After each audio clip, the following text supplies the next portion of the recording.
What do Rivian and Lucid production hells have in common? Well, they were both ran by former Tesla manufacturing executives, you know, the production hell OGs. But it looks like that is going to change in a big way in what I consider both brands' first big good news of the year so far. What happened? Why now? And is this enough? State of Charge creator and host Tom Moloughney will be here to help me answer those questions, and we're gonna start right now.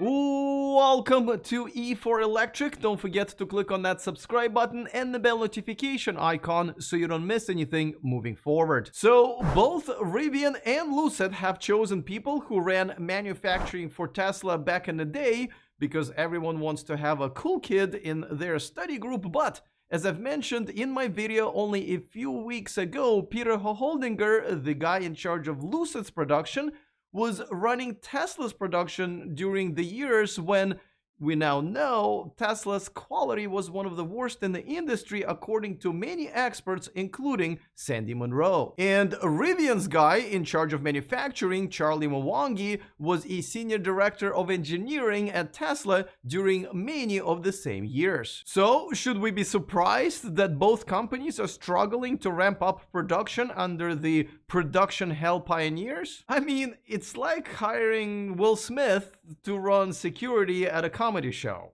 Well, guess what? Things are changing this week. First, let's start with Rivian. Charlie Mwangi is no longer with the company as of this week. The reports claim that it was him leaving the company rather than being fired, but for now, we don't really know for sure. Also, Rivian has hired a new COO, Chief Operating Officer Frank Klein, who was in charge of shifting the global auto manufacturer Magna to electric technology while overseeing the production of the very first electric vehicle made by Magna, Jaguar I-Pace. Now this is pretty big, and I really do hope that Rivian turns things around sooner rather than later because their product is excellent. Though I also think that their CEO RJ Scaringe needs to be more proactive and clean out many other bad apples among their top executives, including sales, marketing, and of course PR, before they take him down with them. I honestly don't know why any of them are still there after everything that's happened. Now let's talk about Lucid because that one is a little weird, but before that, a quick reminder that this video is brought to you by Electrify America, the largest public fast charging network in the United States that provides the freedom for all EV drivers to go where they need to go, including coast to coast. Electrify America has ultra-fast chargers at speeds of up to 350 kilowatts for capable vehicles. Download their app to find hundreds of locations and sign up for their Pass Plus membership for discounted charging sessions.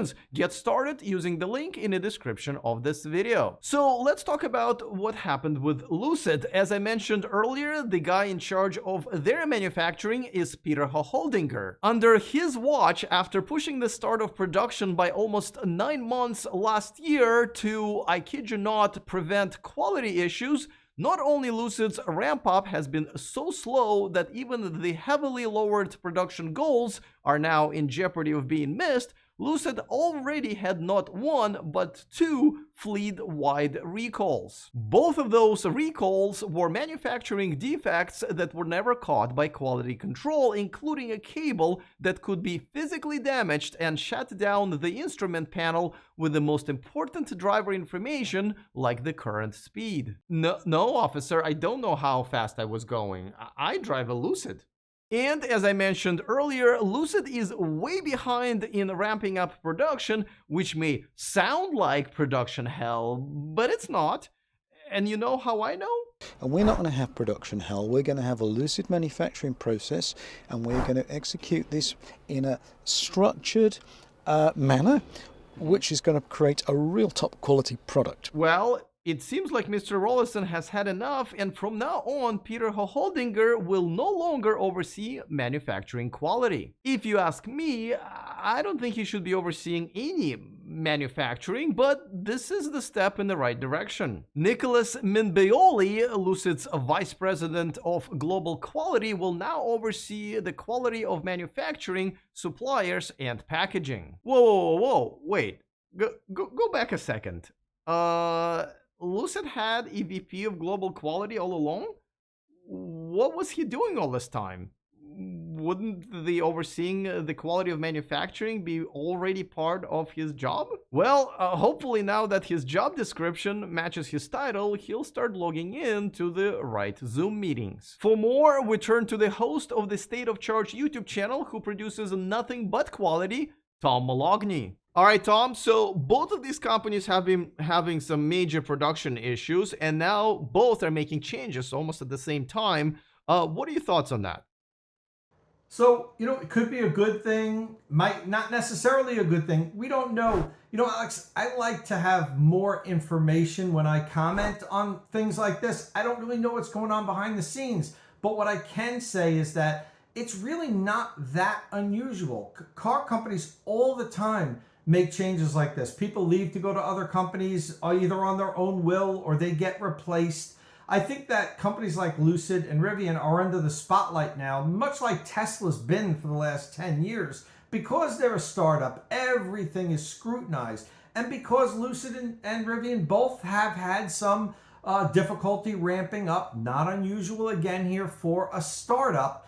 So everybody's watching every move they make. So it's hard to say, for me at least, is it a good thing or a bad thing? I think we won't know for another 6 to 8 months, and we'll see if production ramps up and things improve in both companies. Does it put both CEOs, RJ Scarinci in Rivian and Peter Rollison on Lucid on a hotter seat than they already have been? Meaning like, all right, if you're making changes now and if they don't work out, you might have to be next. So I don't know if these moves themselves put them on a hotter seat. But what I will say is as time goes on, if production doesn't, dramatically ramp up for both companies, that the CEOs and everybody in upper management is going to feel more pressure. I know I've sound like a broken record. I've been on your show many times saying that it's incredibly hard to launch a car company. I know people don't care. They don't want to hear that, but it's true. And, it takes a while for these companies to hit their stride. They're brand new factories, brand new vehicles, all new teams in place, putting these things together. It takes a while to get things ironed out. We saw how long it took Tesla to iron things out. Well, speaking of Tesla, what both those guys have in common who are in charge of manufacturing in Lucid and Rivian having problems were the guys in charge of manufacturing in Tesla. And we all know those were not the best quality cars. Could it be something that to think about in the future when you're hiring someone out of Tesla, that even though it's a hot name and leader in the industry, maybe for a more of a traditional startup like Lucid and Rivian that's not as, crazy as Tesla, maybe they're not the right guys. Or maybe they are the right guys. Maybe, it takes a specific type of person to jump into the fire of a startup. You might not be able to get, a VP of manufacturing leave BMW, an established brand that has factories that have been in place for many years and has everything worked down to a science, to then take that job on a startup, knowing it's going to have a million problems. So, it might not be that easy for a startup to get somebody in that position because it's such a hot seat. And maybe people that have worked at Tesla and Rivian and now Lucid are the right people because it's such a difficult job. They're willing to take on that responsibility. They're willing to put it on their shoulders. Even if everything doesn't work perfectly from day one, it doesn't mean that these people haven't been doing good jobs. Now, there are other startups that are starting manufacturing on their own, including Faraday Future in a couple of months, believe it or not. What can they learn out of this? Because, okay, I hear you loud and clear. Beginning of production for a startup is difficult. What can Faraday Future and others learn from these two just based on what happened so far this year? So not a lot, because you have to live it. The experience of doing it is what's going to make you better at it.